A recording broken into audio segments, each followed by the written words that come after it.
I'm Michael, 35, and my own brother called me a pathetic single dad in front of my crying daughter and our entire company. Before I tell you how I, as the secret CEO, canceled his $7 million project, let me know where you're watching from in the comments below. The party was supposed to be a celebration. My celebration, technically. The air in the Horizon Enterprises corporate event hall was thick with the scent of expensive catering, miniature crab cakes, and prosciutto-wrapped melon, and the low, polite hum of 100 different conversations. Men in tailored suits and women in elegant dresses drifted between cocktail tables, their laughter mixing with the soft jazz playing from unseen speakers. It was a world of success, of quiet power, and for the moment I was at its center. The company was publicly celebrating my promotion to senior director. It was a necessary fiction, a title my father and I had agreed upon before he retired. It allowed me to remain on the ground floor, to see the company not from a detached executive perch, but from the inside out, to understand the people who truly made it run. My 7-year-old daughter, Emma, was the only reason I could tolerate the charade. She was my whole world, a bright little star in a navy blue velvet dress, her eyes wide with a child's pure excitement at all the fancy decorations and endless supply of Shirley Temples. She was holding a small plate with a cookie the size of her face, her smile making every fake handshake and polite nod worthwhile. My parents, Margaret and Harold, stood nearby, beaming with a pride that felt both genuine and, as I would soon learn, tragically misplaced. Then I saw him, cutting a path through the crowd like a shark sensing blood. My younger brother, Nathan. He was weaving between executives, a champagne flute sloshing precariously in his hand, a sneer already twisting his lips. I felt that old, familiar knot tighten in the pit of my stomach, the one that always appeared when Nathan had been drinking and felt the need to perform. He stopped directly in front of me, planting his feet with a deliberate sway. The small circle of VPs I was talking with fell silent, sensing the shift in the atmosphere. Well, look at my big brother. Nathan's voice was a decibel too loud, slurring just enough to be obnoxious. The successful single dad. He gestured theatrically with his glass towards Emma, who had just looked over at the sound of her uncle's voice, her giant cookie halfway to her mouth. Look at you, he continued, his voice dripping with a contempt so thick it was almost tangible. Even your wife couldn't stand you, had to run off with someone better. How pathetic that you have to drag your kid everywhere because no woman wants to help you raise another woman's child. The air didn't just go quiet, it died. The jazz, the chatter, the clinking of glasses. It all vanished, sucked into a vacuum of pure shock. Every eye in that section of the hall was on us. I saw Emma's face crumple as if she'd been struck. The cookie dropped from her hand, landing with a soft, unnoticed thud on the plush carpet. A single, heartbreaking sob tore from her small chest. Instantly, my mother rushed over, her face a mask of frantic social panic, scooping a crying Emma into her arms. My father shot Nathan a look of thunderous disapproval before following them as they hurried her out of the room. Barbara, our COO and one of the few who knew my true position, took a half step forward, her hand clenched, ready to intervene. I raised my own hand, just slightly, a gesture to stand down. My eyes never left Nathan's. The fury inside me was a white-hot furnace, a silent, screaming inferno. But on the outside I was ice. Thank you for your thoughts, Nathan, I said, my voice unervingly quiet, almost gentle in the ringing silence. Please, enjoy the rest of the evening. I turned my back on him and walked away, leaving him standing there in a sea of shocked, averted gazes. He might have thought he'd won. He might have thought he'd finally landed a blow that would put me in my place. He had no idea what he had just unleashed. He hadn't just insulted a brother in a moment of drunken spite. He had declared war on a father. And he'd done it in the heart of an empire he never knew I commanded. Later that night, the fake cheer of the party was a distant, bitter memory. The only sound in our quiet, meticulously kept home was the soft ticking of the grandfather clock in the hall. A clock that had belonged to my father's father, and the muffled sobs coming from behind Emma's bedroom door. I pushed it open to find her curled into a tight ball under her unicorn-patterned comforter, her small shoulders shaking with a grief that felt far too large for her tiny body. I sat on the edge of her bed, the dim light from her night light casting long, distorted shadows on the walls, making the cheerful pink room feel like a cage. I could feel the tremors of her crying through the mattress. "Sweetheart," I whispered, my voice hoarse. I reached out and stroked her hair, soft as silk. "It's okay. Shoo. Daddy's here. Uncle Nathan." He was just being silly. He didn't mean what he said. Felt like a lie, a hollow, useless platitude. He had meant every single word.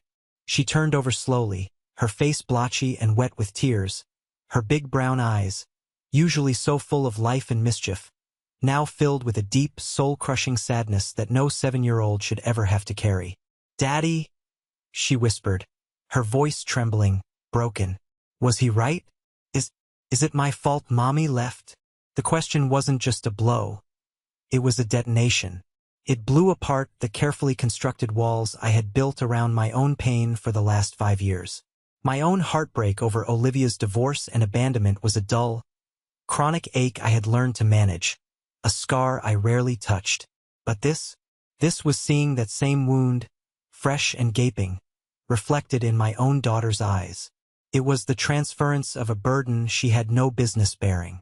It was my greatest failure as a parent. I pulled her into my arms, her small body feeling impossibly fragile against my chest. I held her tight, wishing I could absorb all her pain, all her confusion, into myself. "Oh, Emma. No, sweetheart. Never," I said, my own voice thick with an emotion I couldn't hide. "Listen to me very carefully. Mommy leaving had nothing to do with you. Zero. You are the best thing that has ever happened to me. The very, very best. That was about her and only her. It was a grown-up problem that she couldn't handle. It was my problem to deal with. It was never, ever yours." She sniffled, burying her face in the fabric of my shirt. "But he said no woman wants to help you. He said you have to drag me everywhere." I closed my eyes, the image of Nathan's smug, sneering face flashing in my mind. The rage I'd suppressed at the party came roaring back, but this time it was different. It wasn't hot and impulsive. It was cold, focused, and absolute. He hadn't just attacked my pride. He had attacked my daughter's sense of security, her very place in the world. He had taken the deepest fear of a child whose mother had walked away, the fear of being unwanted, of being a burden, and he had twisted it into a weapon. "Emma, look at me," I said, gently tilting her chin up so her tear-filled eyes met mine. "First of all, I don't drag you anywhere. I take you with me, because I want you with me, everywhere, always. You are not a burden. You are my reason for everything." I took a breath, choosing my next words carefully. "And second, I don't need anyone else's help. I have you and you have me. We're a team, the Harrison team, and we are the best team in the whole world. We don't need anyone else to make us whole. Ever. Do you understand me?" She looked at me, a flicker of the old light returning to her eyes as she processed my words. She nodded slowly. "The Harrison team," she whispered, as if trying the name on for size. "That's right," I said, managing a small smile. I held her until her ragged breaths evened out and she finally drifted off to a fitful sleep, her tear-stained cheek pressed against my shoulder. I didn't move. I just sat there in the dark for what felt like hours. The weight of her small body a comforting anchor in a sea of fury. He had crossed a line he didn't even know existed. This wasn't about a drunken insult at a party anymore. This was about protecting the sanctity of my child's heart. And for that, there was no price I wouldn't pay, no consequence I wouldn't enforce. My mind, unable to rest, drifted back to a crisp autumn afternoon a few years ago, a walk I took with my father shortly after he had announced his retirement to the board. Horizon Enterprises was his legacy, his life's work, built from nothing with sweat, integrity, and an uncanny business acumen. He was a titan of industry, a name that commanded respect in rooms I hadn't yet entered. But to me, he was just Dad. We were walking the familiar path along the lake near my parents' house, the fallen leaves a carpet of red and gold crunching under our feet. He had just informed the board that I, his only son in his mind who was capable, would be his chosen successor. But he had a condition, one that had surprised me at the time. "Michael," he'd said, his voice carrying the same quiet authority that could command a boardroom of 50 people. "The board knows. The executive team knows. But for a while, a year, maybe two, no one else should. I want you to work under your mother's maiden name, Kent. Take a director-level position. I don't want you to inherit their respect, son. I want you to earn it." I stopped, confused. "Dad, why? I've worked at Horizon for nearly a decade. They know me. They know my work." He stopped with me and turned, his gaze serious, his eyes crinkling at the corners as they always did when he was about to impart a lesson. "They know you as my son," he corrected gently. "They don't know you as their leader. There's a difference.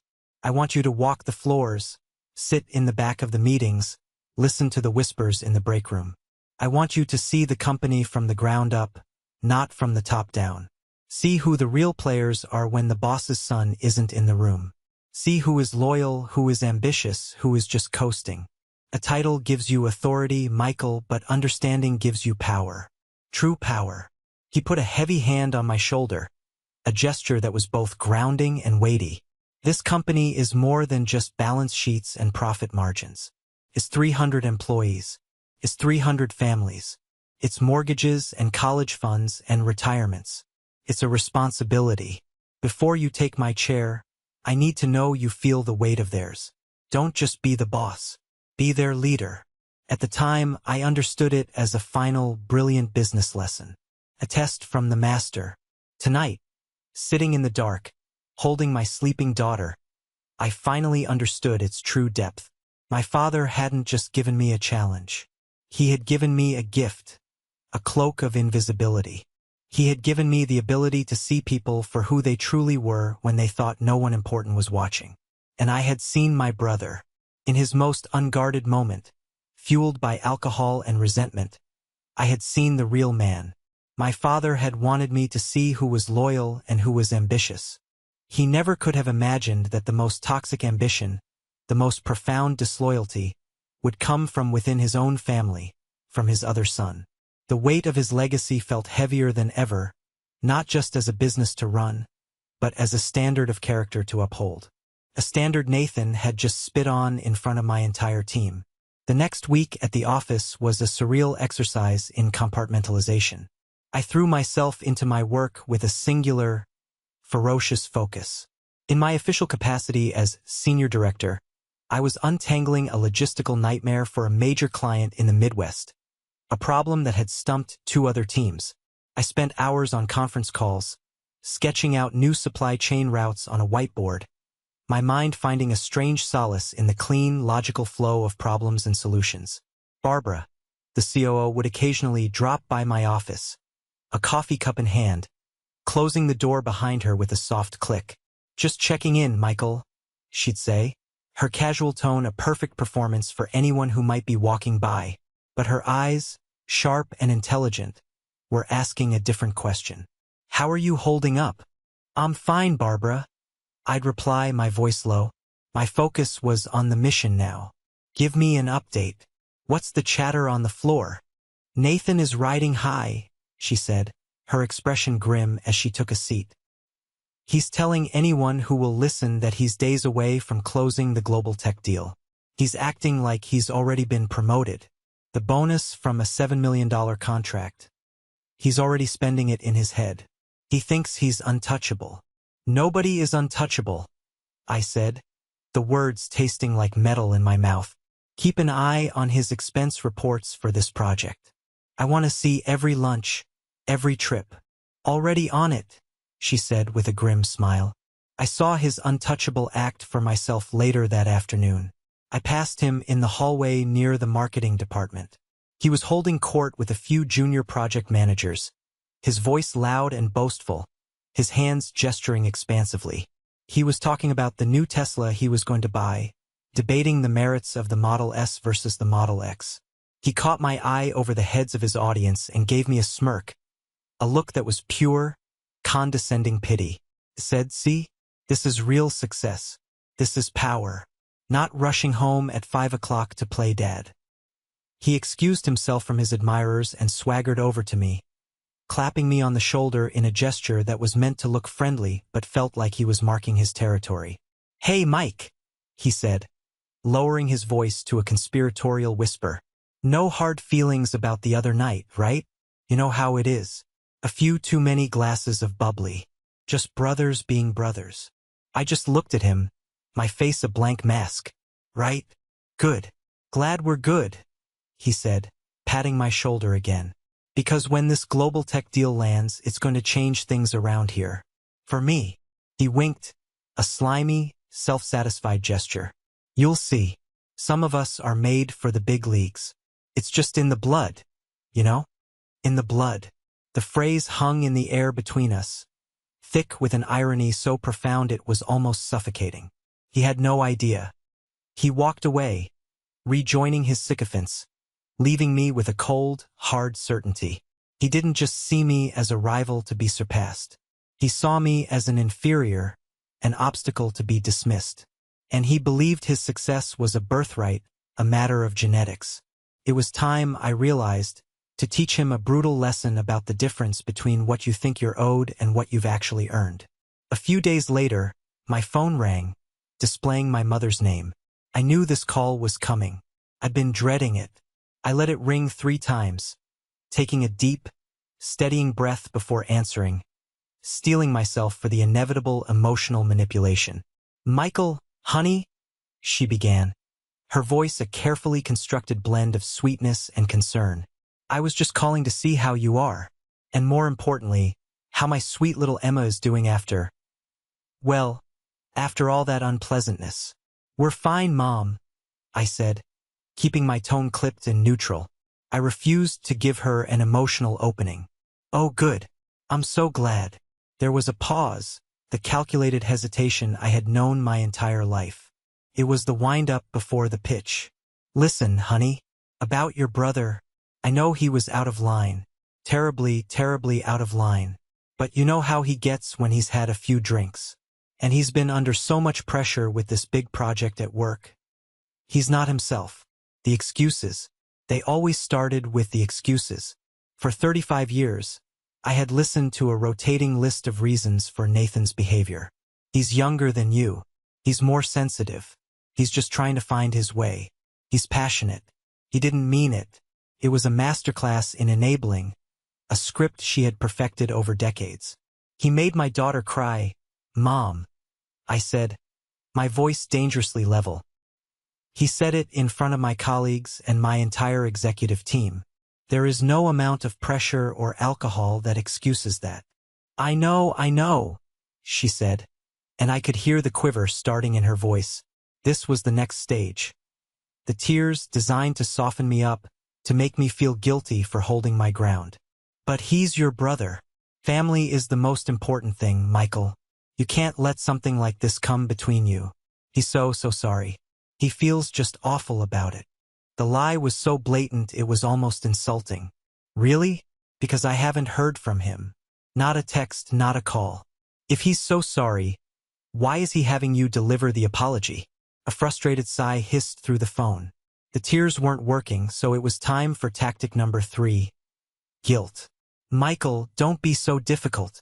You're the older brother. You've always been the more successful one, the more stable one. You have to be the bigger person here. It's your responsibility to forgive. Just let it go.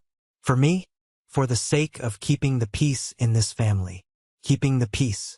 That phrase was the anthem of my childhood.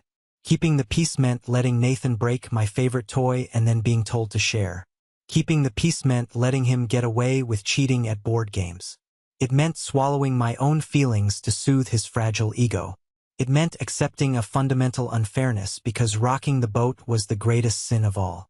"Mom," I said, my voice dropping to a low, intense quiet. "The peace you're talking about always comes at a cost. My cost. And this time, the price was my daughter's tears and her sense of safety. So no, I will not let it go. The price is too high. I ended the call before she could launch into another volley of pleas.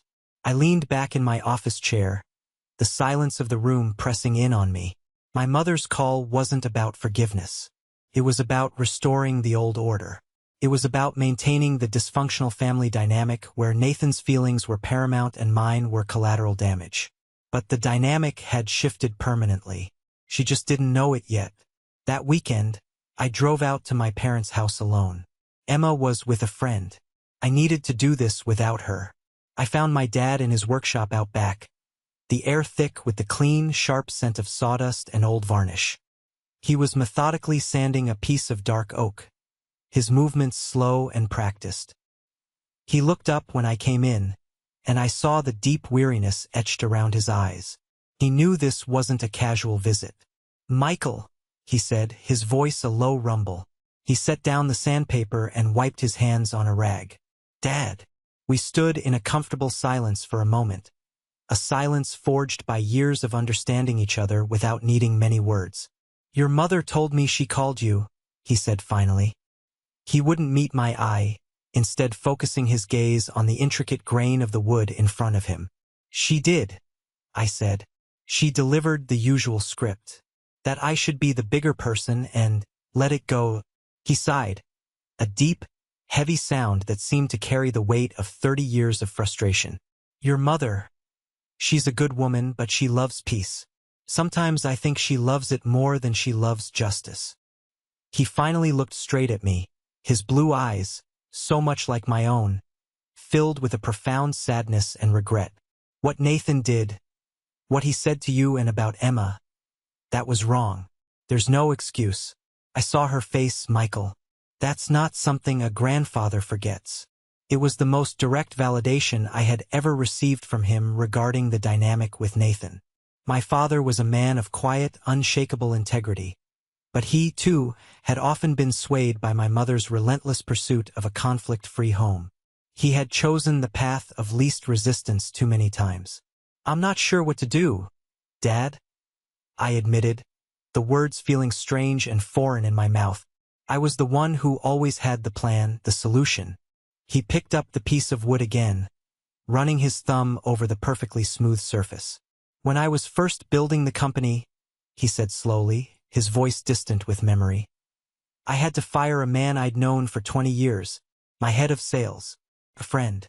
We'd coached Little League together, but he got sloppy. He started padding his expense reports, cutting corners with clients, and he put a major contract at risk. It was one of the hardest things I ever had to do. My heart told me to give him another chance, to look the other way. But my head told me I was responsible for the livelihoods of the hundreds of other employees who were counting on me to make the tough calls, to protect the integrity of the company."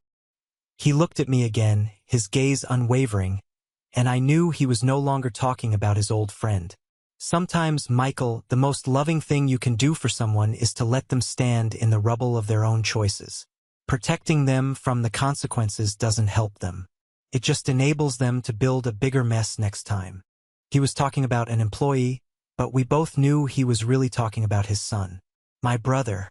He was giving me his permission. More than that, he was telling me it was my duty. He was reminding me of the lesson he'd taught me on our walk by the lake. Leadership is a responsibility. I left his workshop with a heavy heart, but also with a spine of steel. The conflict wasn't just about a family squabble anymore. It was about the core principles on which Horizon was built. My father had chosen justice over peace. Now so would I. The other shoe dropped the next evening. My doorbell rang insistently. I looked through the peephole and saw my mother standing on the porch, her face pale and strained in the yellow light. I opened the door. She pushed past me into the entryway, clutching her purse like a lifeline. "Michael, we need to talk," she said, her voice tight with a rising panic. "I think we said everything there is to say, Mom." "No, you don't understand what you're doing," she said, her voice climbing in pitch. "Nathan called me. He's a wreck. He said you were being cold to him at the office, that people are looking at him funny. He's worried you're going to sabotage his deal. This global tech project is everything to him. Your father won't listen to me." You have to be the one to fix this. There is nothing to fix, I said, my voice as cold and hard as stone. Nathan created this situation. He needs to own his behavior. Own it? He's your brother, she cried, and the tears she tried on the phone now made their in-person debut, streaming down her face. Why are you so determined to punish him? Why has it always been like this? You get everything. The praise, the promotions, the easy life. And he's always left struggling in your shadow. That is a narrative you created, Mom, not reality, I said, my patience shredded beyond repair. It is reality, she shrieked, her control finally snapping completely. She took a step closer, her eyes wild with a desperation I had never seen before. You don't get it. You can't possibly understand how he feels. He's always felt like he doesn't belong, like he's second best, especially since he found out. A cold dread, sharp and sudden, snaked its way up my spine. Found out what? Her face crumpled, the fight draining out of her, replaced by a torrent of panicked confession. The words came tumbling out in a desperate, broken whisper. A secret she had carried for so long it had become toxic. That you're adopted, Michael. He found out a few years ago. He was looking for some old bank statements in your father's desk for a mortgage application, and he found them. The adoption papers. We never told either of you. We thought it didn't matter. You were both our sons. The world stopped. The ticking of the clock, the hum of the refrigerator, the distant sound of traffic. It all faded into a roaring silence. Adopted. The word didn't echo. It landed. A solid, heavy, undeniable fact that rearranged the entire landscape of my life in a single brutal second. It wasn't a shock that made me gasp. It was a strange, quiet click, like a final puzzle piece sliding into a place I never knew was empty. My father's constant emphasis on earning my place. Nathan's deep, seemingly irrational resentment. My mother's frantic, suffocating overcompensation. It all snapped into a horrifying new focus. He thinks, my mother sobbed, her words now barely audible. He thinks you're not his real brother. He thinks you stole his place, his inheritance. He thinks you've taken everything that should have been his by right. I just stared at her, at this woman who was my mother but not my mother. The betrayal was so immense, so layered, it was almost elegant in its cruelty. It wasn't just that they had lied to me my entire life. It was that they had allowed this secret to fester in the dark, to become a poison that had twisted my brother into the man who stood before me at that party, spewing his venom. My anger, which had been a focused, controlled flame, now felt like a supernova. But it was a cold, silent explosion that left a vacuum in its wake. I looked at my mother, at this woman who had just detonated my entire history in a last-ditch effort to protect her favored son, and I felt nothing but a profound, chilling emptiness. You need to leave, I said, my voice devoid of all inflection. Michael, please. I'm so sorry. Now. She stumbled backward as if I had physically pushed her, shocked by the deadness in my tone. She opened her mouth, then closed it, and finally, she turned and fled into the night. I locked the door behind her and leaned against it, my legs so weak I thought they might give out. I was the CEO. I was the older brother. I was the good son, and I was a complete stranger to myself. My eyes found a framed photo of Emma on the mantelpiece, her bright, trusting smile beaming out at me. My daughter, the only thing in my life that felt real, that felt true. My decision was no longer just a decision. It was a reckoning. I pulled out my phone and dialed my COO. Her number was the first on my favorites list. Barbara, I said, my voice steady and clear. Set up a full executive board meeting for Friday morning. I want everyone there. All VPs. I paused, taking a breath. And yes, I said, the word tasting like iron. Make sure Nathan gets the invitation. The 48 hours leading up to the Friday meeting were the longest and yet the clearest of my life. The revelation of my adoption hadn't broken me, as my mother might have feared. It had done the opposite. It had burned away all the fog, all the confusion, All the years of trying to understand a dynamic that was built on a lie. It had forged me into something harder, sharper, more focused. The anger was still there, a cold, dense star in my chest, but it was orbited by a strange, liberating clarity. Every memory was now cast in a different light. My mother's constant, cloying praise for my smallest achievements. My father's relentless emphasis on earning my place, on merit over name. Nathan's lifelong, simmering jealousy that would boil over at the strangest moments. It was a map of a country I never knew I was living in, and now I could see all the borders, all the hidden traps. My preparation for the meeting became a two-front war. On one hand, there was the business. I was meticulous. I spent hours locked in my office with Barbara and our CFO, Robert. We went over the numbers for the global tech project line by line. We analyzed every clause of the preliminary agreement, every email exchange between Nathan and their representatives. I needed to be unassailable on the facts, armed with a level of detail that would leave no room for argument.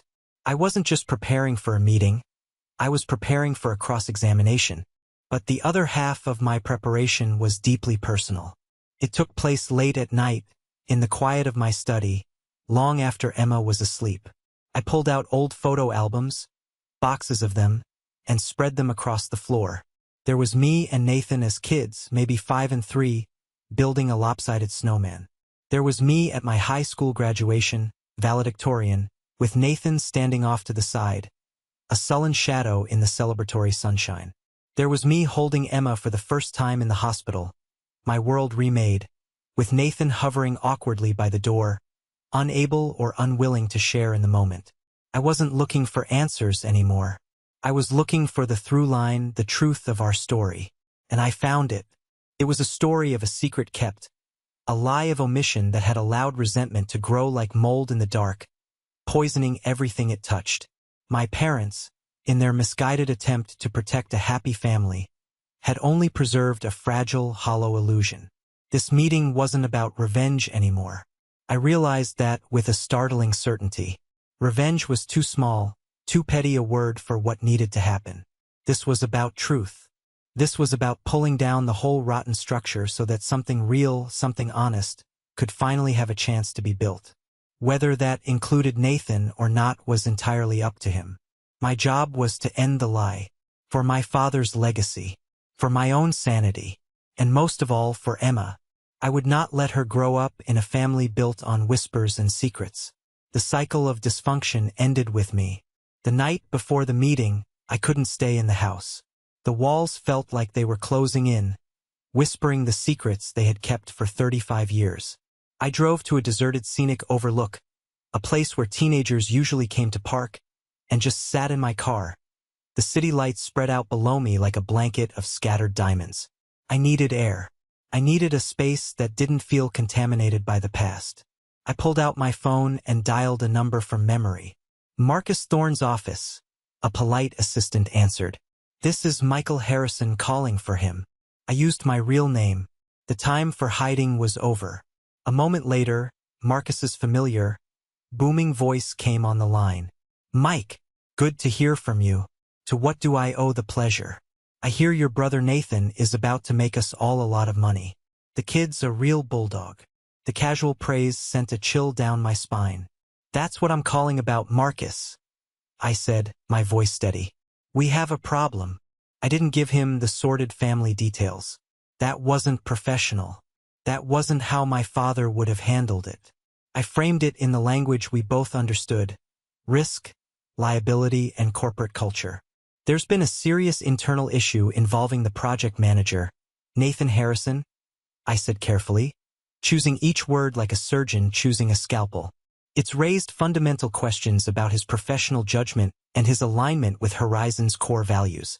His conduct has created a potential liability that we cannot ignore." Marcus, a shrewd and experienced CEO, was silent for a moment. He knew I wouldn't make a call like this at 9 o'clock at night unless it was critical. "How serious are we talking?" "Serious enough that I'm stepping in personally to manage the situation," I said. "And serious enough that, to protect the integrity of this partnership and the long-term interests of both our companies, I need to formally recommend we put the project on an immediate and indefinite hold. I could almost hear the gears turning in his head, the calculations of lost time and momentum. Furthermore, I added, cutting off any potential objection, Horizon will, of course, cover any and all preliminary costs and man-hours your team has incurred due to this unforeseen complication. I'm having our legal department draft a formal letter to that effect. It will be on your desk in the morning. You won't be out a single dime. This was the crucial move. I wasn't asking for a favor. I wasn't being emotional.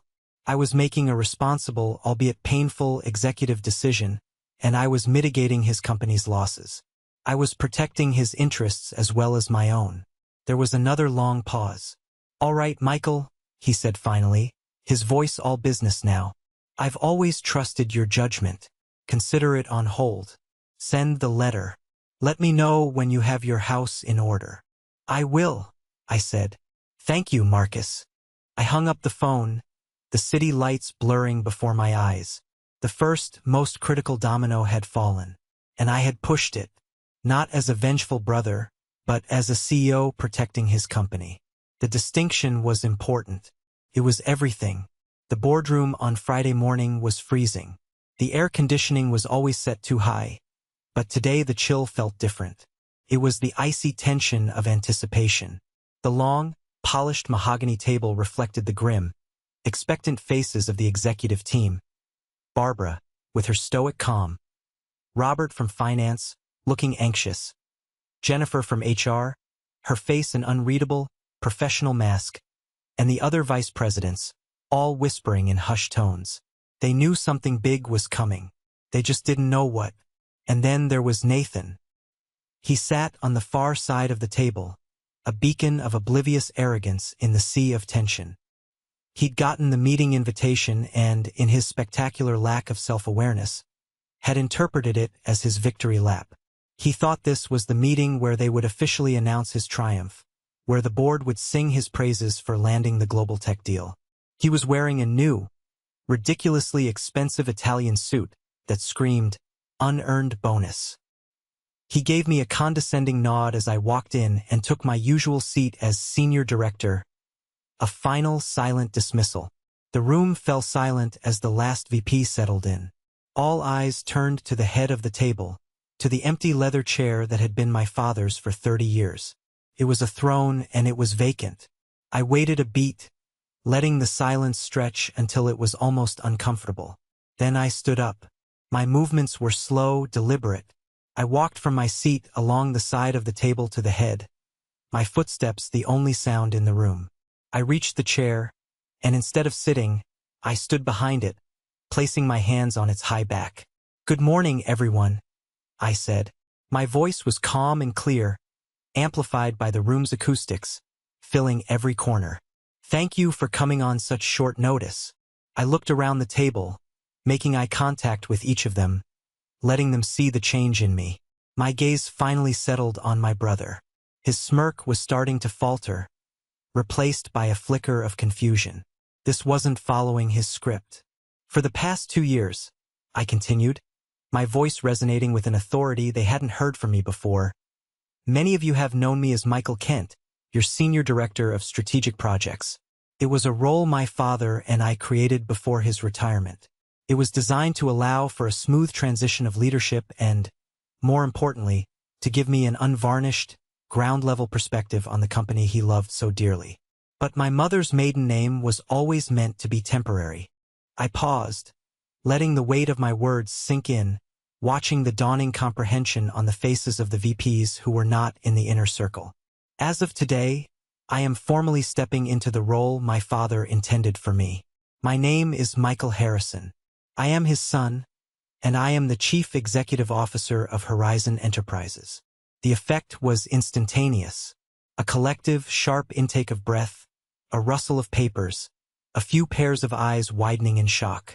The VPs who hadn't known stared at me, their expressions shifting from confusion to a sudden, retroactive understanding of every quiet suggestion and insightful comment I'd ever made. But I wasn't looking at them. My entire focus was on Nathan. The color drained from his face as if a plug had been pulled. His jaw went slack, his mouth hanging open slightly. The smug confidence, the arrogant swagger, it all evaporated in a split second, replaced by pure, unadulterated horror.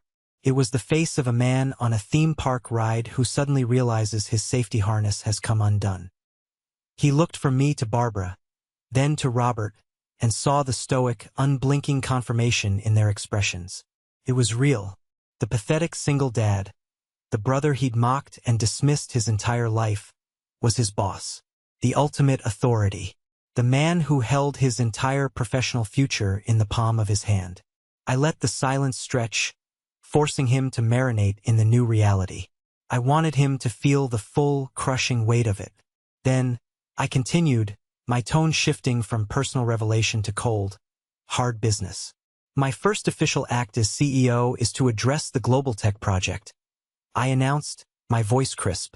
As of 9 p.m. last night, the project has been placed on indefinite hold at my personal request to their CEO. A gasp went through the room. Nathan shot to his feet, the chair scraping loudly against the floor. What? You can't do that. We were days away from signing. That's a $7 million contract. That was my salary for the next decade. The slip was Freudian and revealing. I am acutely aware of the financials, Nathan, I said coolly, not raising my voice. As I said, I made the call to Marcus Thorne myself. You what? He stammered, his face turning from pale to a blotchy, furious red. This is because of the party, isn't it? This is nothing but petty revenge. You're abusing your power because your feelings got hurt. You can't take a joke. He was shouting now, his voice echoing off the glass and mahogany. His carefully constructed professional veneer cracking and shattering for all to see. He was losing control, proving my point for me more effectively than I ever could have hoped. I held up a hand, a simple, silencing gesture. He fell silent, more out of shock than obedience. Revenge, I said, my voice dropping again, becoming dangerously quiet, forcing them all to lean in. Let's talk about that word. Let's not talk about jokes, Nathan. Let's talk about judgment. Let's talk about the character and stability required to represent this company in a multi-million-dollar partnership. I shifted my attention from Nathan and addressed the board directly, as if he were no longer in the room. The foundation of this company, the legacy my father entrusted to me, is built on a single non-negotiable principle: integrity. It's about respect, not just for our clients, but for every single person who works under this roof. Then, I turned my eyes back to Nathan. They felt like lasers pinning him to his chair. So, Nathan, I said, my voice soft, but each word a hammer blow. This has nothing to do with me being your brother. This has to do with you being a senior manager at my company. So please enlighten the board. Tell them your professional assessment of single fathers. Share your keen insights on the value of their children in a corporate setting. Explain to them, in detail, how that particular brand of leadership aligns with the Horizon Values plaque hanging on the wall right behind you. The room was a tomb. The air was thick with unspoken condemnation. Nathan opened his mouth, then closed it. A strangled sound came out. He looked around the table for an ally, for a single friendly face, but found only cold, disappointed, and judgmental stares. He had no defense. There was no HR violation I needed to quote, no secret recording I needed to play. His own actions, his own words, brought into the harsh, unforgiving light of this boardroom, were his indictment. Tell us, Nathan, I pressed, my voice relentless, giving him no escape. What is the ROI on basic human decency? I'm curious to see how it fits into your projections. He couldn't speak. He just stood there, exposed, humiliated, and utterly defeated, his expensive new suit looking like a cheap costume on a broken mannequin. The profound, damning silence was his confession. It was his resignation. It was his end. He finally sank back into his chair, not just sitting down but collapsing, a broken man. And I stood there at the head of the table, in the chair my father had left for me. I felt no joy, no thrill of victory, just the cold, heavy weight of a necessary act, and the grim satisfaction of a truth that had finally and irrevocably been spoken aloud. The aftermath of the meeting was swift, clinical, and brutally efficient. As soon as Nathan had been dismissed from the room, not fired, not yet, but simply told you may go now, he stumbled out, escorted by a silent security guard, his face a mask of dazed disbelief. The moment the door clicked shut, Jennifer, our head of HR, took the floor. Her voice was calm and professional, a necessary balm after the raw emotion that had just been surgically excised from the room. Effective immediately, she announced to the remaining executives, her voice leaving no room for ambiguity, Nathan Harrison will be placed on paid administrative leave pending a full and formal investigation into multiple violations of the company's code of conduct. These include, but are not limited to, workplace harassment and the creation of a hostile environment. There was no mention of our family connection, no hint of the deeper drama. In this room, he was an employee who had crossed a line, and I was the CEO enforcing it. The lines had been drawn in permanent ink. His entire project portfolio, including all materials, communications, and assets related to the Global Tech Initiative, will be immediately transferred to Rachel Peters, Director of Operations, Jennifer continued.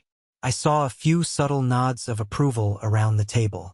Rachel was a brilliant, strategic, and hardworking manager who had been consistently overlooked for years, often because Nathan had either taken credit for her work or politically maneuvered her out of key projects. This wasn't just about removing a toxic element. It was about correcting a systemic flaw. It was about rewarding merit, not just ambition. The board expects a full transition plan on my desk by end of day. That is all, I said, my voice firm, signaling the end of the discussion. The meeting was over. As the executives filed out, their faces a mixture of awe, relief, and a healthy dose of fear, Barbara lingered behind. She closed the door quietly. Are you all right, Michael? She asked, her usual professional demeanor softened by genuine concern. I am, I said, and I was surprised to find that it was true. A great, suffocating weight had been lifted from my shoulders.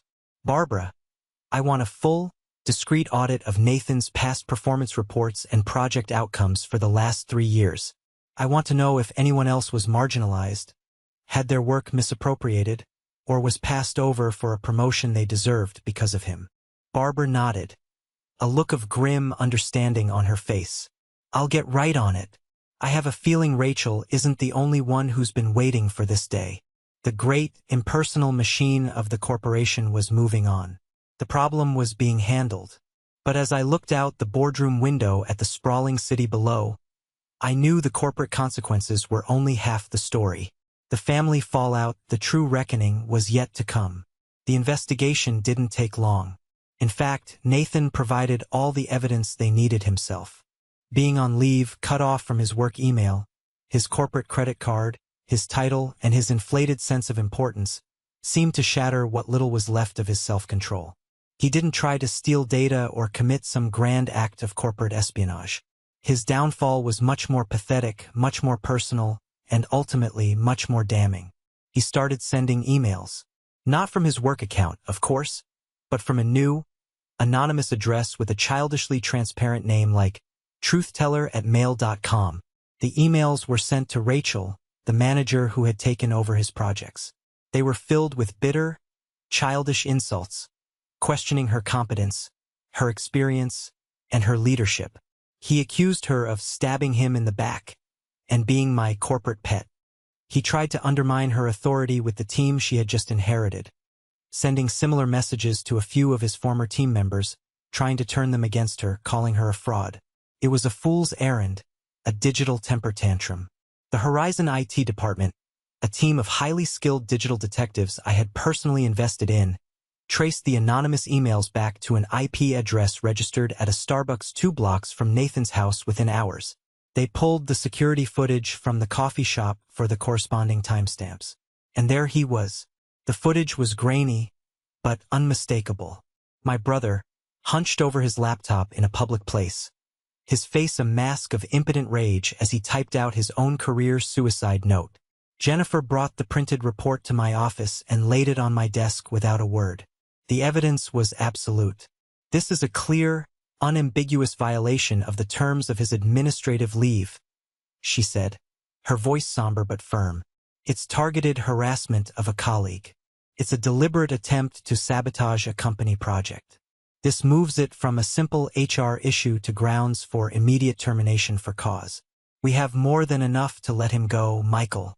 And frankly, she added, looking me in the eye, we have grounds to pursue legal action for damages if you wanted to. I looked at the report, at the grainy still frame of my brother, looking so small and bitter and lost. This wasn't a cunning villain from a movie. This was a man flailing, drowning in his own resentment, and trying to pull everyone else down into the murky water with him. Pursuing a lawsuit felt like kicking a man who was already down. The goal was never to destroy him. It was to remove the poison from my company and, I hoped, from my family. No lawyer, I said decisively. No legal action. Just terminate his employment. Send the standard severance package required by state law, and that's it. I want it over. Cleanly. Jennifer nodded, a flicker of relief in her eyes. I'll handle it personally. She left, and I was alone again in the quiet of my new office. The professional ties were severed. He was no longer my employee. He was just my brother. And somehow, that felt infinitely more complicated and 1,000 times heavier. 3 months can feel like a lifetime or the blink of an eye. The chaos of that Friday meeting, the subsequent termination, the family drama. It had all settled into a new, more productive rhythm. At Horizon, my leadership was no longer a secret, and the transparency had an unexpectedly positive effect on company morale. People seemed more engaged, more willing to speak up with new ideas, knowing that the man at the top had walked in their shoes and valued integrity over politics. Rachel Peters was thriving. She had not only salvaged the global tech relationship but, with her calm competence and strategic vision, had actually expanded its scope into a new $10 million partnership. The company was healthier, stronger, and more profitable than ever. More importantly, my home was healthier. The suffocating cloud of unspoken tension that had lingered for years had finally lifted. Emma was back to her bright, bubbly, carefree self. The terrible question she'd asked that awful night had never been repeated. She felt safe again. She felt cherished. And that was the only victory, the only bottom line, that truly mattered to me. We were at the park on a brilliantly sunny Saturday afternoon. The air was crisp with the promise of fall. I was pushing her on the swings, her delighted laughter echoing in the air as she soared higher and higher. Higher, Daddy, higher, she'd shout. And for the first time in a long time, I felt like I could actually push her towards the sky without any fear of her falling. I had come to terms with the truth of my adoption. It didn't change who my father was to me, or the boundless love and respect I had for him. It simply reframed my past, explaining the dissonant notes in my family's symphony. In a strange way, it made me feel a deeper, more primal connection to Emma. She was my biological daughter, my true bloodline, my undisputed legacy. We were our own family, a complete and whole unit of two. I hadn't spoken to Nathan since the day he was fired. My mother had tried calling a few times in the first few weeks, her calls hesitant and timid, no longer demanding. I let them go to voicemail. I needed space. My father and I spoke regularly, our conversations easier and more honest than they had ever been. We were rebuilding on a foundation of truth. But the piece of our family that was Nathan remained a jagged, empty space. I had thought removing him from my life was the answer, but I was learning that his absence was a presence in itself, a ghost at every family dinner I had with my dad. A few days later, I got a call from a number I didn't recognize. It was Stephanie, Nathan's wife. Her voice was strained, thin, as if stretched to its breaking point. "Michael," she said, and I could hear the exhaustion in that single word. "I'm sorry to bother you. I didn't know who else to call." "It's okay, Stephanie," I said, my heart sinking. "What's wrong?" "It's Nathan," she said, her voice cracking. "He's not doing well. He barely leaves the house. He lost the promotion, the job, everything. He just sits in the dark, watching TV or nothing. He won't talk to me. He won't talk to anyone. I'm worried about him, Michael. Really worried. I felt a pang of something I didn't want to name. It wasn't pity, not exactly. It was a flicker of that old, ingrained responsibility, a ghost of the older brother I had always been expected to be. What do you want me to do, Stephanie? I asked, my voice gentle. I don't know, she admitted, her voice dropping to a whisper. I just thought. You should know. I knew what I had to do. It was the last, hardest step in this whole miserable affair. I drove to their suburban house that evening. The lawn was overgrown, the flower beds filled with weeds. It was a house that looked as defeated as Stephanie sounded. She let me in, her eyes filled with a weary gratitude that made me feel deeply uncomfortable. Nathan was in the living room, sitting on the couch in the dark, the TV off, the only light coming from the street lamp outside. He looked thin, hollowed out, his expensive suit replaced by stained sweatpants. He didn't look up when I walked in. I sat in the armchair across from him, the silence in the room thick and heavy with unspoken accusations. For a long time, neither of us spoke. I didn't do it to destroy you, I said finally, the words coming out quietly, absorbed by the oppressive stillness. He gave a short, bitter, barking laugh that held no humor. Could have fooled me. No, I said, leaning forward, my voice firm but not unkind. If I wanted to destroy you, I would have let our lawyers handle your harassment claim and sued you for everything you have. If I wanted to destroy you, I would have let you run the global tech project into the ground, which you would have because your judgment was compromised. I didn't do it to you, Nathan. I just stopped protecting you from yourself. He finally looked at me, his eyes sunken and filled with a lifetime of resentment. It was the adoption, wasn't it? You found out. And this was you, the golden boy, proving you were the real son all along. Claiming your damn inheritance. No, I said, shaking my head slowly. It was Emma. It was always Emma. You made my daughter cry. You made her question her worth and her place in her own home. That's where this started and ended for me. The rest, the adoption, the secrets, that's just the sad, pathetic explanation for how we got here. It's not an excuse. It never was. I stood up, the conversation over. You need help, Nathan. Not because you lost a job, but because you're filled with a poison that's eating you alive from the inside out. And it's hurting everyone who tries to love you. Get help. Not for me. Not for Mom and Dad. For yourself. For your wife. I walked out of the house without looking back, leaving him alone in the dark. The next day at the office, I called Jennifer, our head of HR, into my office and closed the door. I need some information, I said, my tone making it clear this was not a typical business request. Off the record, I want the name of the best corporate psychologist or therapist our employee assistance program recommends. Not just anyone, the best. Someone who specializes in professional burnout, narcissistic personality traits, and anger management.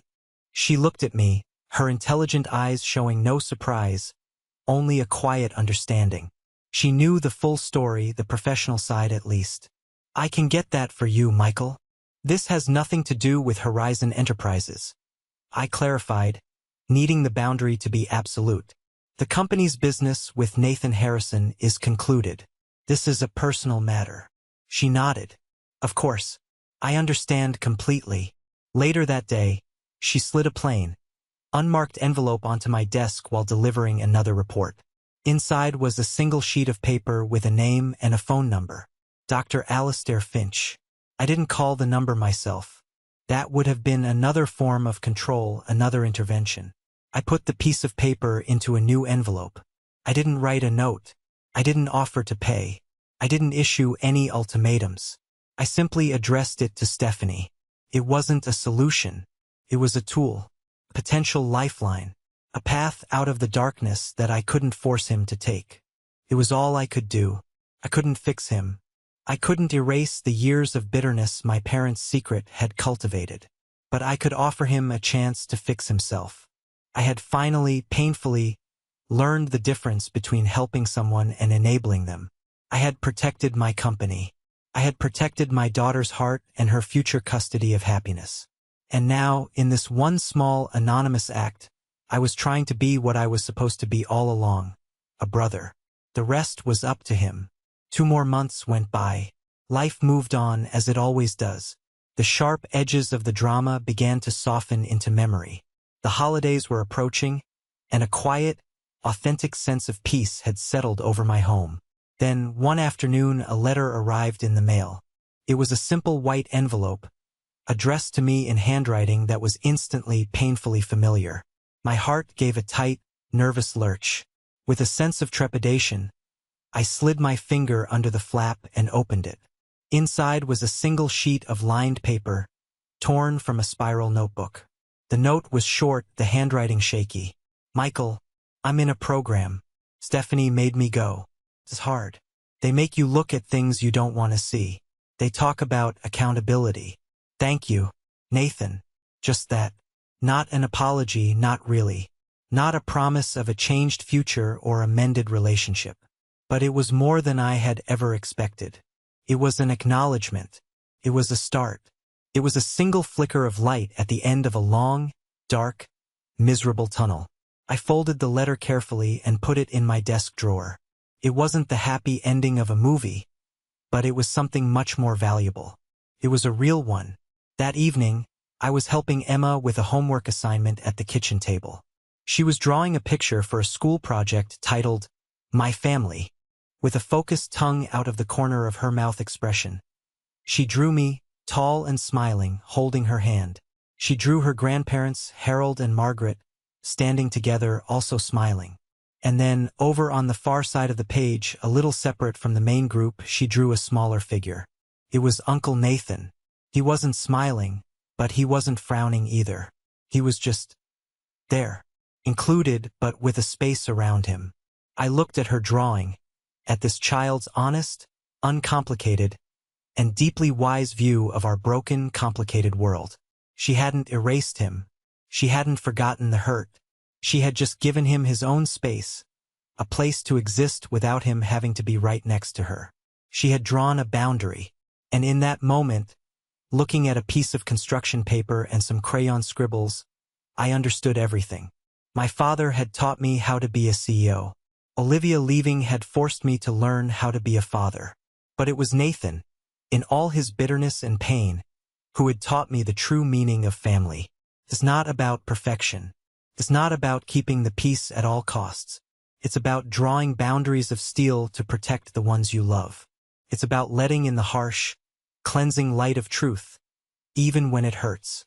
And it's about having the strength to offer a lifeline to those lost in the darkness, without letting them pull you in with them. You can't choose the family you're born into or, as it turns out, adopted into. But you can choose what kind of family you build every single day. And looking at Emma, my smart, funny, resilient, wonderful daughter, I knew I had built the only one that truly mattered. We were the Harrison team, a team of 2, and we were going to be just fine. Thank you for listening to my story. I hope it resonated with you in some way. Have you ever been in a situation where you had to make a tough choice to protect your peace or your family? Share your story in the comments below, and don't forget to like and subscribe so you don't miss what's next.